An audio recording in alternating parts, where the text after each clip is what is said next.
ஐயா வணக்கம். இது முதலமைச்சருக்கு இந்த பதிவு. கருத்து சுதந்திரம் கிடைக்கல நம்மளுக்கு. எனக்கு நெஞ்சு வலிக்குது. இங்கெல்லாம் அடிச்சிட்டாங்க விடுதலை சிறுத்தை கட்சிக்காரங்க. நான் செத்துட்டேன்னா இந்த பதவி ஏன் கொடுக்குறேன்னா என்னால் முடியலை. சப்போஸ் நான் செத்துட்டேன்னா இதுக்கெல்லாம் காரணம் விடுதலை சிறுத்தை தலைவர் திருமாவளவன். ஏன்னா அம்பேத்கர் ஐயாவும் நானும் கும்பிட வேண்டிய சட்டத்தை அவங்களே கையில் எடுத்துக்கிட்டாங்க. சட்டப்படி காவல்துறைக்கு சொல்லலையா, நேராக ஆயுதத்தை வச்சு அடிக்கிறாங்க.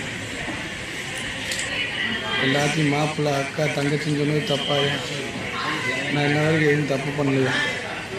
ஏதாவது ஒன்று எனக்கு ஆச்சுன்னா என் குடும்பத்தை இதுக்கு முழுக்க காரணம்